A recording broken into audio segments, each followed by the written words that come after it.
vous avez dit quoi?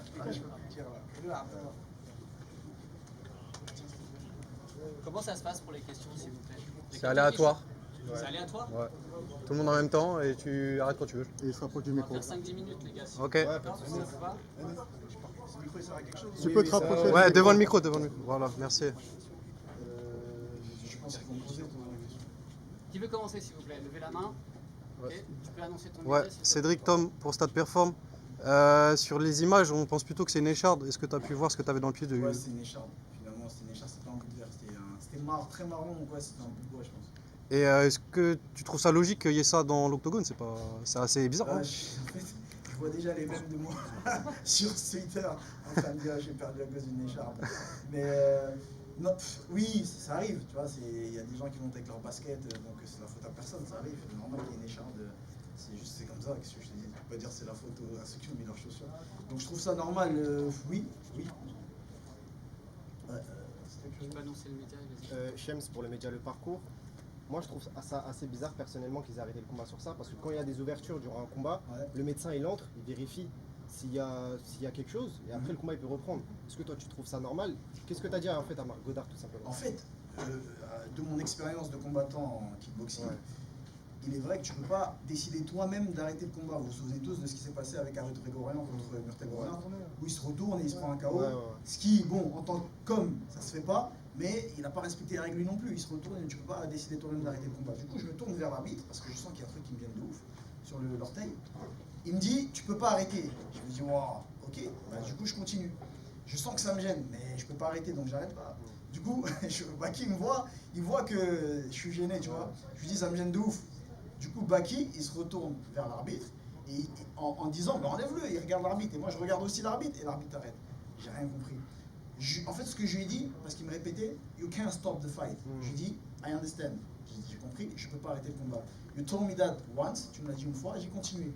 But the second time, mais la deuxième fois, c'est Baki lui-même qui se retourne vers toi et we both, nous deux, on t'a regardé et t'as arrêté. Il me dit, you can't stop the fight. Après, il voulait rien savoir. Tu vois, mais je lui ai expliqué, j'ai compris que je pouvais pas arrêter le combat. Mais la deuxième fois, c'est pas moi qui ai arrêté le combat, on t'a regardé tous les deux. Tu vois, donc dans ce cas-là, bah, avertis-le aussi, tu vois. J'ai rien compris. Ça arrive à quel moment du combat? T'étais pas là? Non, si, j'étais là. Non, l'écharde, tu l'as senti à quel moment? Quand je l'ai dit à l'arbitre, c'était 10 secondes avant. En fait, au début, je frotte mon pied, je me dis, bon, c'est un truc qui gêne, tu vois. Mais en fait, non, j'ai senti que c'était une écharpe. Parce que ça me piquait vraiment, tu vois. Cédric, Attends. David.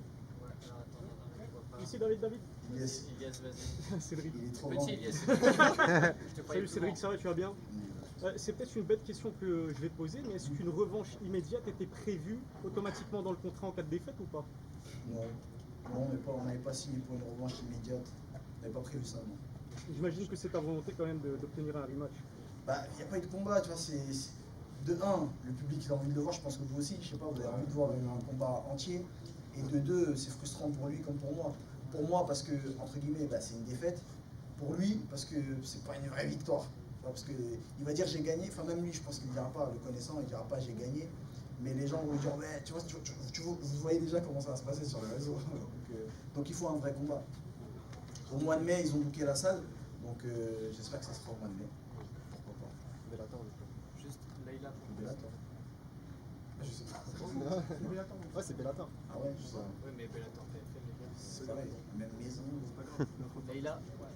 T'es dans quel état d'esprit là du coup à la suite de... Ah, je suis déçu. Déçu parce que je voyais souvent ce genre de décision à la télé, avec le même arbitre. Et lui, il faut le mêler. Avec le même arbitre souvent. Et à chaque fois quand je voyais ça, je me disais, ah, j'espère jamais que ça va m'arriver. Ça va jamais m'arriver, genre des situations où tu sais, tu fais quelque chose et l'arbitre il t'arrête. Et là, j'étais chaud. En plus, quand il a fait ça, je me suis dit, non, il est pas en train d'arrêter. Là, je me suis dit, je suis déçu. Je suis déçu parce que je voulais, premièrement, faire plaisir au public, deuxièmement, faire plaisir à ma famille qui était là. C'était mon rêve, Bercy. J'étais jaloux de l'UFC quand j'ai vu tous ces Français combattre à l'UFC. Je voulais que ce soit mon tour. Enfin, c'était moi, main event. Je voulais que ce soit ma soirée, notre soirée, qu'on kiffe tous ensemble, public français. Et là, que ça se termine comme ça, c'est décevant. Mais ça aurait pu être pire. Donc, Alhamdulillah. Vas-y. mais bon, c'est la boxe, donc je peux pas dire ça. Avec pour même propagande, on a enfin vu ton sol pour la première fois Ah, dans je le voulais pas le combat. montrer. On a vu des très bonnes choses. Ah, retour. Au niveau préparé ton KO, que tu étais plus proche de Baki. Qu'est-ce qui t'a manqué pour le finir dans le deuxième, voire dans le début? Alors, pour vous dire, pour parler honnêtement, j'ai dit que j'allais le mettre KO au premier round, c'était une stratégie. Je savais que j'allais pas le mettre KO au premier round. Et je voulais pas le mettre KO au premier round. Pourquoi? La stratégie, c'était la suivante. C'était pour qu'ils craignent le KO au premier round. Et pour que, en fait, une fois que le premier round passe, qu'ils se disent, ah, c'est bon. En fait, c'est bon, là, je peux me libérer. Et pour qu'ils s'ouvrent au deuxième ou au troisième round. Et là, le mettre KO, si ça passe, tu vois. Mais moi, dans la tête, ma stratégie, c'était de faire 3 rounds. 3 rounds relâchés, et le KO, il viendrait tout seul. Maintenant, c'était pas la deuxième partie de ta question? C'est qu'est-ce qui t'a manqué entre Ah, qu'est-ce qui m'a manqué? Non, il m'a rien manqué. Moi, franchement, je me voyais pas le mettre KO. Là, je te parle de l'état d'esprit dans lequel je suis maintenant. Une fois maintenant que j'ai passé deux rounds dans la cage avec lui, je me vois pas le mettre KO dans l'état d'esprit où il est là, parce qu'il se méfiait que du KO. Tu vois, il se méfiait que du KO, il tournait beaucoup, il voulait pas prendre de coups. Donc c'est très difficile, à l'instar du combat que j'ai fait avec Title Shy. C'est hyper compliqué de mettre KO quelqu'un entre guillemets qui court, tu vois. Donc là, ma stratégie, après le premier round, je me suis dit, ah d'accord, j'ai compris ce game plan, dès que je balance une jambe, il m'emmène au sol. Moi, je craignais pas le sol avec lui, quand je lui ai dit, s'il m'emmène 100 fois, en vrai, je vais me lever 100 fois, tu vois. Et physiquement, je suis prêt. Et comme vous l'avez vu, je ne voulais pas montrer mon sol, malheureusement, je l'ai montré. Et du coup, moi, je me voyais gagner là au troisième round, prendre le deuxième. Et le troisième, premier, c'était compliqué, parce que je pense qu'il a marqué pas mal de points avec ses amis au sol, et ça m'a surpris, oui et non. Il y avait égalité sur le score. Égalité sur le premier? Premier, deuxième, vous êtes à égalité 19-19 Et ça allait se jouer sur le troisième du coup? Ouais, c'est ça. D'accord, ok. Donc moi je me voyais gagner le troisième et je comptais plus du tout aller au sol au troisième parce que j'avais compris son timing, etc. Donc c'était ça ma stratégie, gagner au point au troisième. Encore 2-3 questions s'il vous plaît. In English? Yep. One in English. In English. Cedric, he looked hurt in the end of the second round. How confident were you that you could knock him out in the third? Donc ce qu'il dit c'est que, I will explain in English after. Ce qu'il dit c'est qu'il avait l'air touché, entre guillemets amoché à la fin du deuxième. And what did you say? He looked hurt and then what? He looked hurt in the second. How confident are you that you would Ah, have ok. finished him? Est-ce que j'étais confiant? Comment j'étais confiant pour le troisième round? I was very confident because I knew that his game plan was to settle the takedown by taking by a single leg or double leg, but with the timing. So in the beginning of the third round, I was like, okay, I will not knock him out, but I will win on point by winning this last round with a lot of pressure and only with boxing, no legs anymore, only with boxing damage, and I will win on point. Donc ce que je dis c'est que voilà, c'est que en fait j'avais compris que à chaque jambe il avait un bon timing pour saisir ma jambe et m'amener au sol. Donc le deuxième round j'ai vu que j'ai beaucoup plus touché en anglaise avec mes points et ma stratégie là c'était je me disais bah ok je prends plus aucun takedown et le troisième je le gagne au point avec que de l'anglaise et sachant que je suis plus rapide que lui et je frappe plus fort j'allais mettre que de l'anglaise tête corps body head body. That was the plan for the last round but unfortunately. Deux dernières questions s'il vous plaît. Chef? Oui, Oui. vas-y, je t'en prie. Chef. Parce qu'il ne me voit pas, je suis là. Salut Cédric, Olivier pour Boxmag. Je voulais savoir, est-ce que tu es content de ta prestation quand même? Je suis content parce qu'en vrai, au fond de moi, je voulais montrer ma lutte.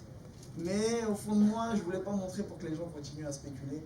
Je suis content de ma prestation parce que, même pour moi, tu vois, c'est vrai que je m'entraîne à la salle avec des lutteurs et des grappleurs d'un très très haut niveau. D'ailleurs, je tiens à remercier mes coachs, Mehdi Othman, Nabil, du CDK, Boris Johnston, qui font un travail de malade mental. Donc merci à vous les frères. Et je voulais pas montrer ma lutte, mais finalement je suis content de ma prestation parce que je trouve que j'ai fait un bon combat. J'aurais pu faire mieux, parce que je suis meilleur que ça. Mais franchement, je sais pas quoi dire. Tu vois, je comptais m'exprimer pour ce 3 rounds. Dans ma tête, je partais pour un 3 rounds. Tu vois, je répétais à Ardonna quand je leur ai dit, j'ai dit 3 rounds. Parce que je sais que mon meilleur ennemi, c'est de chercher le KO. Et je voulais pas faire cette erreur avec lui, tu vois. Donc c'est pour ça que j'ai fait exprès de dire et de chanter que j'allais me mettre KO au premier round pour que ce soit ça dans sa tête. Et moi j'étais là 3 rounds, non-stop, 3 rounds. Takedown, je me relève, 3 rounds. Et je suis deg. Et t'as été surpris de sa vivacité? Il était vraiment très vif quand même. Qu'est-ce qui m'a surpris? Non, parce que j'ai vu dans ses yeux. Je savais qu'il avait un game plan, je savais que c'était le combat de sa vie. Donc j'ai pas été surpris. C'est juste, à la première amenée au sol, je me suis dit, eh ben voilà, ça y est, tu l'as, vas-y maintenant exprime-toi. Ça y est, c'est ce que tout le monde voulait voir. Donc ça m'a juste fait sourire un peu la première amenée au sol. Et après, normal, hein, tu sais, c'est pour ça qu'on s'entraîne, c'est pour ce genre de situation. Donc je suis content de ma prestation malgré tout. Dernière question s'il vous plaît. Dernière, non, c'est la dernière. Attends, vas-y, je te c'est la dernière, je suis désolé. Cédric Antoine Mazer pour Sud Radio. Tu parlais de revanche à la fin du combat. Comment toi tu vois ça? Je sais qu'on est juste après le combat, mais comment tu vois ça? Est-ce que tu vois ça sur du court terme ou est-ce que tu vois ça sur du long terme, sachant que c'est des trajectoires de carrière qui vont complètement être différentes? Bah là, à chaud comme ça, c'est compliqué de dire ça. À court terme comme ça, je me dis, bah, vu qu'il n'y a pas eu de combat vraiment, il y a eu 2 rounds, je me dis, c'est franchement, tu sais, ça me rappelle le combat de, comment il s'appelle, Johnny Walker contre, je sais plus, le Tchétchène là. Voilà, il n'y a rien eu, c'est frustrant, tu te dis, bon, chacun peut dire ce qu'il veut, chacun peut dire, ouais, mais Baki gagnait déjà, oui, mais non, Cédric, il avait l'avantage. Et là, on reste sur notre fin. Donc, forcément, on a tous envie de voir, entre guillemets, un combat. J'aime pas le mot revanche. On a tous envie de voir un combat. Mais c'est vrai que, étant donné qu'il y a des trajectoires différentes, je sais pas, après, c'est. Toi, t'es prêt à le faire prochainement? Ah oui. Je veux que j'aille. En vrai, c'est la suite logique. Normalement, c'était Baki, puis Jason Jackson pour la ceinture super champion. Donc, logiquement, ouais, c'est ce que le public veut. En vrai, il faut donner ce que le public réclame. Tu vois. Merci à tous. Merci beaucoup. Merci.